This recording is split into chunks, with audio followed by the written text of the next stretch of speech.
You may think of a nuclear fallout zone as a no-go area, but a new study suggests it is no worse than living in London.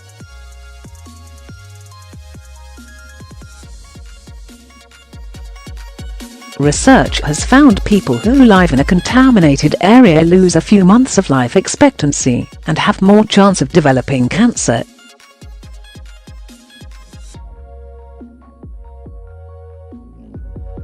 Scientists say a similar amount of damage is done to the health of people who live in polluted cities such as London.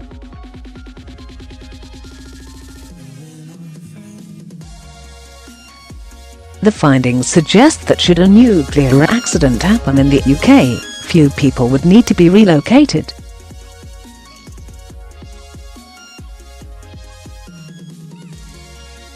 What would happen if a nuclear accident occurred in the UK? The researchers created a new method called the J value that balances the costs and safety after a nuclear accident.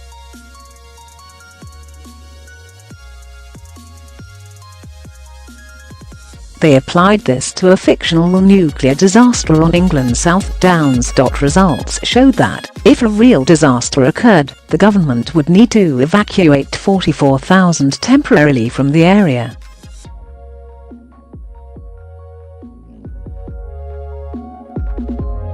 Approximately 360,000 people would be given anti-radiation tablets and 410,000 would be advised to stay indoors.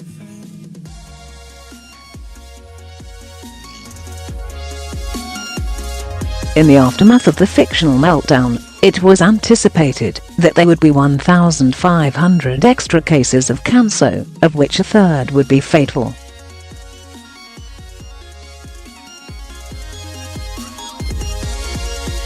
But the expected number of people needing to be relocated permanently was only 620.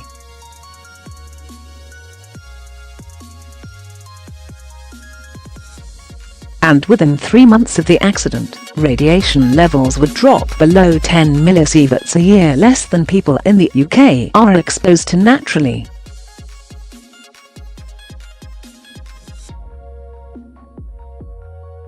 Researchers led by the University of Bristol looked at how many people would need to leave their homes after a big nuclear accident.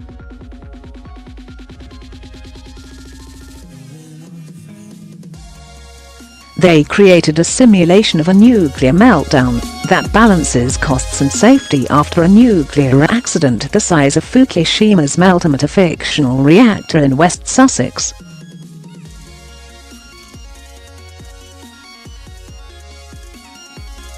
They used Public Health England's emergency plans for a nuclear disaster to predict the necessary precautions that would need to be taken.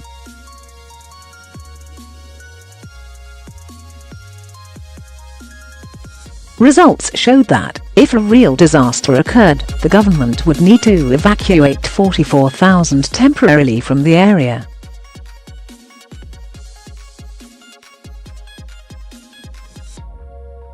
Approximately 360,000 people would be given anti-radiation tablets and 410,000 would be advised to stay indoors.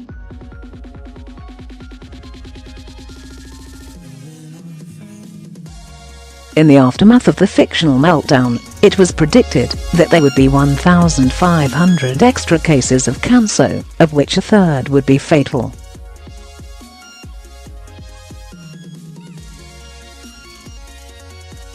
But the expected number of people needing to be relocated permanently was only 620.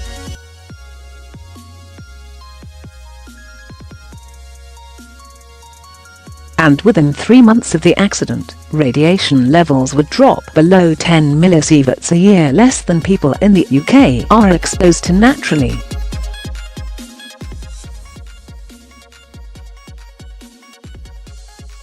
When this method was applied to the 2011 Fukushima Daiichi incident, results suggested that it was difficult to justify relocating anyone from Fukushima Daiichi, despite the fact that 111,000 people were moved in 2011.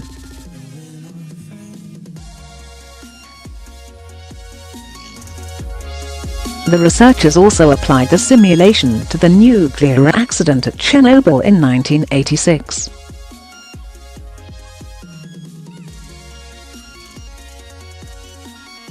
Results suggested that people at risk of losing 9 months life expectancy due to radiation would need to be moved, which equates to around 31,000 people would need to be moved.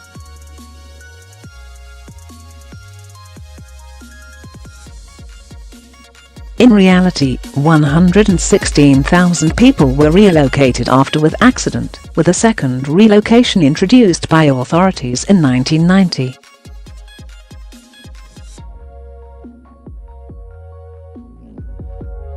And the researchers found the 900 people with the greatest radiation risk would have lost just 3 months life expectancy by staying.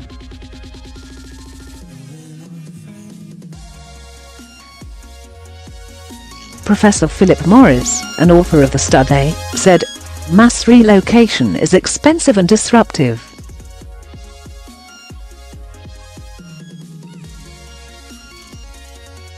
But it is in danger of becoming established as the prime policy choice after a big nuclear accident."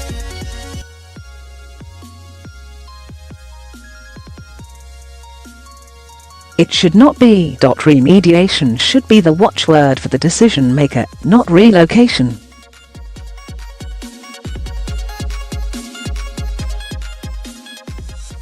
For comparison, the researchers found that the average Londoner loses 4.5 months of life expectancy to air pollution, while the average resident of Manchester lives 3.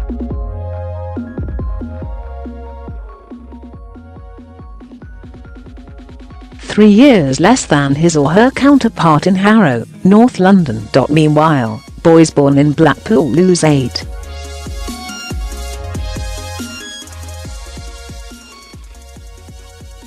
Six years of life on average compared with those born in London's borough of Kensington and Chelsea.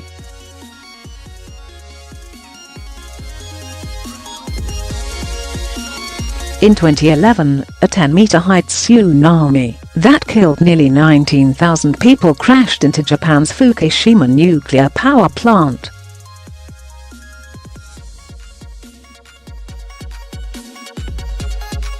This led to several meltdowns, allowing harmful radioactive fuel rods and debris to escape from contained areas.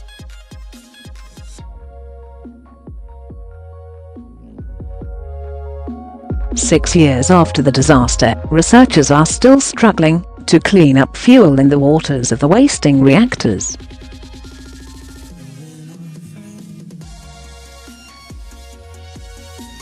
It's estimated that plant officials have only located 10% of the waste fuel left behind after the nuclear meltdowns.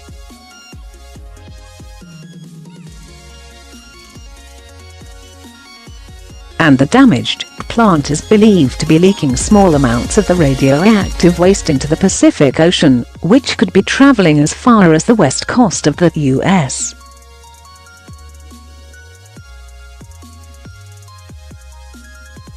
Researchers are now pinning their hopes on the remote-controlled sunfish robot to locate the lost fuel in order to work out the safest way to remove it.